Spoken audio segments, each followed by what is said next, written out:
Ready? Hi guys, Jessica Kirk here on Thursday afternoon. And as promised, for once, I have a lender here to talk about. Hey. To answer some questions, just give some broad strokes of things about lending that you probably don't know about. A lot of people sitting at home thinking they can't get approved for a mortgage. They think, some things that are big deals aren't big deals, right? Right. A lot of times people think something's not a big deal, ends up being Right. a bigger deal. But you don't know unless you ask, unless you find out. So we just wanted to just open the communication, talk a little bit, talk about what Heidi does, and so you can get an idea of what is possible for you, maybe. So first, we wanted to just maybe broad stroke talk about the different types of loans, maybe just broadly, right? Okay. Yeah. Yeah. So nowadays there is a really easy first-time home buyer loan. You actually only need. Did you know you only need 3 or 3.5% down? Not 20. Not 20 as a first-time home buyer. Right. There are some other programs where even if you've bought a home and you own a home, you still can use 3.5% down. Mm-hmm. So that's one of the big myths. Right. So mainly you're looking at the 3 or 3.5% down. In addition to that, we've got the VA loan, which doesn't require any down payment at all. Right. Right. So yeah. Government doing one nice thing. Yeah. Lots of options. Yeah. Yeah. Sorry, government doesn't take care of our veterans, so at least they can do is help them buy a house. Anyway, right? Yes. I mean, seriously. Yeah. Well, the VA loan is excellent. Right. Excellent. Right. So are they still picky? So in my experience, each loan has a different thing that they're picky about. It's normally something random. So Yeah. a couple of years ago, Mhm. I had a VA loan, and the VA appraiser was very picky about wood rot. Right. Right. So is that still their thing? It's a strange thing to hone in on, but Yeah. it's like it's what they're Yeah. concerned about. Well, honestly, it depends on the appraiser. Yes. But I do get a lot of wood rot issues when it comes to VA and FHA. Okay, yeah. So Yeah. yeah, I mean, what I tell people is, I try to look at the house before somebody course. submits an offer, Right, and I tell right. them, if you can, fix it first or slap some paint Yeah. on it so they're Yeah, not, yeah, yeah. coming Which is at another you. reason why you need to have a realtor that knows at least a little bit. I always say I know just enough about lending to get myself in trouble, right? But I do know that. I mean, they're wanting to look at a house that is 50 years old, and I'm Right. like, it's probably not going to be No. the best option Right. for VA or FHA. Right. Right. Okay. So, can you give me a quick rundown of credit score, like minimum? Can you do that? Yes. Okay. With compensating factors, we actually go down to 580. Okay, 580. So I get a lot of people that say, "Oh, I won't qualify." Right. They're in the 590s, and I can actually get them qualified. Compensating factors are, having a little bit extra money, cash, Right. or not Right. cash, It's but about money the whole in package, your, right. not just the Right. score. It's about the rest of Right. whatever sums up your package, your Right. individual package. So generally, if you have a lower credit score, what we ask is that you have 3 or 4 months worth of payments saved up in your bank, Mhm. in your bank account, and that kind of covers That the lower equates credit it out. score. Right. Yep. Yeah. Yep. Okay. All right. So you heard that. Now that does not mean you've been on your job 6 months. You've got $20 in the bank and your credit score is 580. You're not buying a house. That's not what we're saying. We're not trying to serve you, oceanfront property in Arizona. That's not the Right. deal here. What we're saying is, if you've been good about saving your money, you've hit some bumps in the road with credit at some point in time, right? Right. But now you've gotten back on track. You've gotten your score up. You're continuing to work on it, and you've been saving your money and not spending it all on stupid things, right? That is something that it's time to call a lender and find Right. out. Just and the worst case, let's say the answer today from Heidi is no. Right. She will tell you some steps and things to take to get you Right. to a yes, Yes. right? Correct. Right. You do like credit repair type thing to where you Yeah. can say like, you know what, worry about this debt, Yes. don't worry about, stuff like Yes, that, right? we do that. Yeah, I mean, it doesn't hurt to apply. It's free. Right. There's another myth that people think about applying. They ask me, how much are you going to charge me to look up my application? Right. It's completely free. Right. So it doesn't hurt to apply. And I have a saying, if you want to buy, you have to apply. Hello. I like that. Put that on a t-shirt. Yeah, there's nothing worse than a buyer who wants to look at a house and put an offer in but hasn't even talked to a bank, honestly. There's nothing How worse. many times have I yelled about that? Magnolia, how many videos have I yelled about people wanting to get in my car before they've been pre-approved? A lot. A lot. She's I saying lost a a lot, client. I lost a client a couple weeks ago. She was like, she just kept talking to me about talking to a lender first. Well, I don't have time to waste. Right. Nobody does. right. I'm not putting you in my freaking car until you've spoken to a lender. That's bottom line. Yes. I'm not doing it. I agree. It's ridiculous. Yeah. Yeah. And I learned that stuff the hard way, right? I didn't learn like one day I was like, you know what I think? No. What happened was I put thousands of Joe Blows in my car, and then we finally get to the offer situation, and they're like, oh, and then they call a lender like, Yeah. shit, this guy's not only is he not approved for this house, he can't get a loan, period. Right. Right. Or he can afford 200 more than yeah. 350 house. Right. Yeah, not happening, right? Beer budget, champagne Right. taste. We all Yes. have that problem. Yes. But that does happen a lot. yeah. But that's what a good qualified experienced lender is for, and a good qualified experienced realtor who's going to tell you the truth. It's not what you want to hear. Every time I go on a listing appointment, once they've hired me, then when I come the next time to do the stuff in the house, I always say, if I'm not annoying you, I'm not doing my job. Right. And the same thing as with a lender. If Right. she's not making you feel uncomfortable about asking for all this documentation Yeah. of stuff, then then you're not going to get their underwriting. Right. It's not going to happen.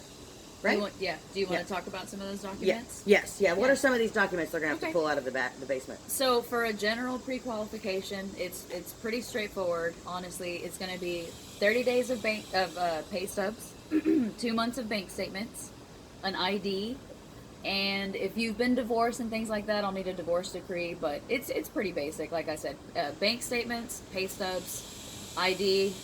You fill out the application, and I can tell you within 24 to 48 hours if I can get you qualified. Are you going to run credit then? Yes. Okay. Yes. Yeah. Yes. And then what now? Pre-qualification versus approval. Yeah, pretty Right. big difference. Yeah. Pre-qual pretty big is the stage that you're in when you're shopping for your house. Right. Once you get under contract, we actually send it in. We collect a bunch of items from you, and we actually send it in to underwriting to get your actual approval. During that phase, I might ask you for your divorce decree from 10 years ago. Don't Right. get mad at me, but Right. we Right. have to ask for those things. Right. Lots of little things that you wouldn't think that you would need, but we try to keep it as smooth process as possible. And I'm sure you give them, a list at the beginning. It's not like Right. 3 days before you're going in. Oh, by the way, I need all these things, and it takes days to get some of them. You're giving them time to get it. Right. Yeah. I'm the super loan hero, so I like to have my files approved within 10 days of getting your contract. I like it. Honestly. I like Yeah. it. That's with the appraisal and everything. I'll order it during that time. Yeah. Sometimes I don't get it back Yeah. within 10 days, but I like to have my files into underwriting within the first 10 days of the That's contract. fantastic. And honestly, if your lender is not doing that, you need to be concerned because you have 30 days to close your Right. loan. It's not a lot of time. Right. And a lot of lenders don't do a whole lot of work before the option period's up. Because why? You know what I'm saying? They're just- Because what are they doing with buying the house? Right. Right. So you really only have like 20 days, really. Right. Yeah. Okay. So let's see. I don't think I told you. I think I said her first name. I'm an idiot. It's fine. Heidi Carpy, Gateway Mortgage. That's right. I'm going to share her contact info in just a little bit when Yeah. I get done with this. But funny thing is, we went to elementary and middle school together. And before today, I had not seen her since 8th grade. Yeah. So that's probably what, 20? Yeah. More don't- than 20? Look. No, sorry. Nobody even know how long ago I was in 8th grade. It's been a long time. But it was really fun. It's funny that we ended up in the same Field. Yeah. It's crazy. Yeah. And she's really really good at her job. So it's cool to see people that you saw back then grow up into well-rounded, successful adults. We're adulting. That's what this looks like. Adulting. Oh my God. God help me. Anyway. Okay. So, and as far, you talked about with the lower the credit score, the more in reserves you have to have. Right. So someone with a higher credit score can have less in reserves? Yeah, typically, if Okay. if your credit score is pretty good, we are not going to need to see that. Unless if you own multiple properties, please keep in mind that you'll always have to have reserves if you have multiple properties. So if you are buying, if you own a house and you are buying an investment house, you're going to need to have a lot more money in the bank than just a first-time home buyer. Because you have to prove you can pay both those mortgages. Exactly. Just Right. in case if something happened, we want to see about 6 months of Yeah. reserves on both Yeah. properties. Now, I heard that this rule changed, and I'm not sure if it did or not, so you tell me. But Okay. I heard that now, maybe, I don't know if it's everywhere or whatever, but let's say I didn't want to sell this house. I wanted to rent it out and buy it, but I want to buy a new one. Yeah. And that's going to be my homestead now, and this is going to be rented out. Sure. Do you have to prove rental income previously, or can you have an intent to rent? On it depends on the type of loan Okay. that you are getting on the next house. Okay, good, okay. Also, if you have a current loan on this, it could have implications for that loan. Right. But generally, if you're vacating a property, I can actually count it with a lease agreement. Okay. I can count that rental income. Okay, Now, right away. Because right it used away. to be, I remember Right hearing away. somebody had to document the rental for like a year of the income previously. Okay, so if you moved out a long time ago, if you're already not living in the home and you're like renting an apartment, Yeah. and you tell me that you've already been renting that house and it should be on your tax returns, we will ask to see the tax returns to confirm that you're claiming the property as rental. You can't lie, guys. But if yeah, don't try it. But if We'll find out. yeah. If you are vacating a property, you can absolutely do that. 100%. Okay, cool. Okay, good. Okay, so I think, did we cover what you wanted to talk about? Well, I One more just thing? want to mention, Yeah. if you're in the opposite situation and you actually want to buy an investment property, Yes.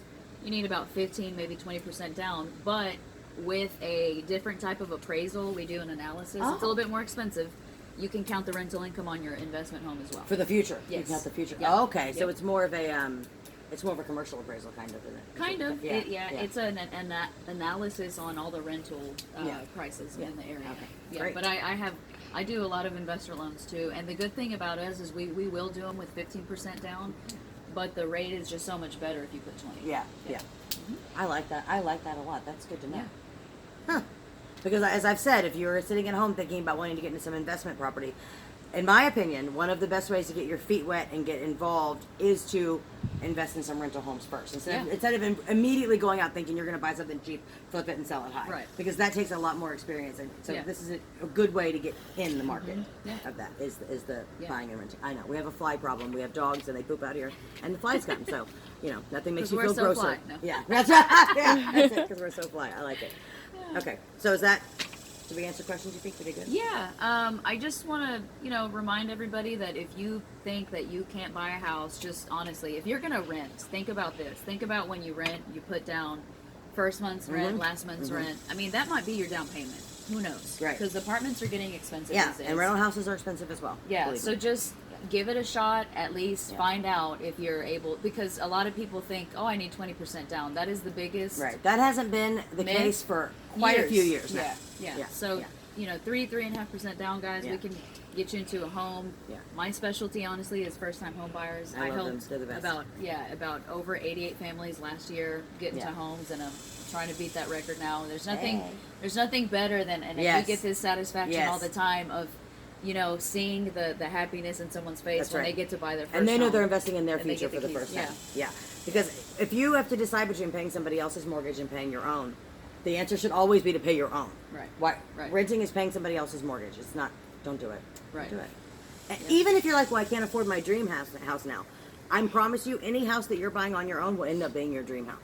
And it's going to be your forever house. Right. Most people who live in the home live in their first home for no more than 5 to 7 years. Yeah. So it's not about until I can afford that 3,000 square foot one-story ranch, I'm not going to buy anything. Well, you're never going to get there. Right. Really, you don't go from renting to that. That's not how it works. Yeah. You have to get some equity in something. And Right. Then, yeah. Right. So I challenge anybody that's watching this that's renting to pull out your calculator and plug in your monthly rent, multiply it times 12, Yeah. and see how much of somebody else's mortgage that you're potentially paying Yeah. off. That could be money that you're putting into your own property That's right. that you're investing in. That's right. That's right. And you're safe because we're in the Houston area. Right. And It's only gonna everything's appreciate. going up. That's right. Yeah. So Home values only appreciate. So Yeah. it's dumb not to. I'm calling you dumb. Yeah. If you're at home renting, stop it. It's not smart. yeah. Yeah. I don't care if you're going to buy a townhouse. I don't care. If you don't want a yard, it doesn't matter. You know, you need to be investing. We all have to be investing in ourselves. No one else is going to do it. Right. They're And not. that's why we're here to help. That's right. Yeah. That's right, because we So- love it. Yeah. Okay. Can I give my Yes. if we're done? Oh, Can I- yeah. So I'm Heidi Carpy again from Gateway Mortgage Group. If you have any questions, please call me. My phone number is 281-415-5178. My website is www.hchomeloan.com. Like Harris County, kind of. Right. hchomeloan.com. And y'all know what to do with me. So hit me up. Have a good day. Thanks. You heard it here first. Bye, guys. Bye.